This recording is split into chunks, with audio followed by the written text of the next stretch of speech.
Në atë protest, ne po kundërshtonim pakon e ish emisarit të Kombeve të Bashkuara për statusin e Kosovës dhe ish presidentit finlandez Marti Ahtisaari si një kompromis që shënonte padrejtësi për popullin ton dhe për të drejtat tona. Edhe vetë Ahtisaari ka thënë që propozimi i tij është kompromis.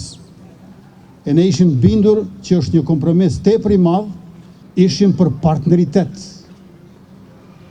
me ndërkombëtarët, por jo për servilitet karshi tyre. Dëshironim që në Kosovë të vendos kuvendi, e qeveria, e presidenti. Këtu ku jemi tani, u blokua marshi ynë dhe me njëherë filloi gazi lotësjellës që bëri vështirë ta njohim njëri tjetrin, se lëre më të shohim pak më tej se kush ku është. Dhe vetëm 8 sekonda pas hedhjes së gazit lotësjellës, policia Unmikut filloi që me plumba gome të skaduar prej 11 vjetësh të qelloi mbi trupat e demonstruesve, kryesisht në kokat dhe gjokset e tyre.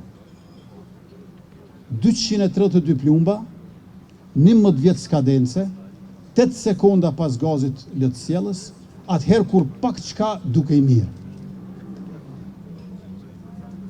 E vranë Arben Gjeladinin e Mon Balajn, u lënduan e plagosën rënd e lehtë 84 protestues, pra edhe vetë Unmiku e ka pranuar fajin.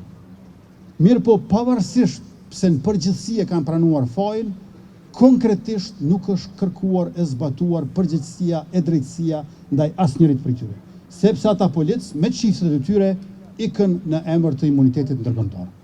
Arben Gjeladini dhe Mon Balaj janë dëshmorë të vullnetit për liri, ashtu si shkruan në pllakën këtu në rrugën Nëna Tereza në qendër të kryeqytetit, dhe ata janë kujtimi jon i përhershëm në themelet e lëvizjes vetëvendosje dhe të kapitujve që pasuan në rritjen e në ngritjen tonë, gjithnjë në shërbim të popullit shqiptar e të shtetit të Kosovës.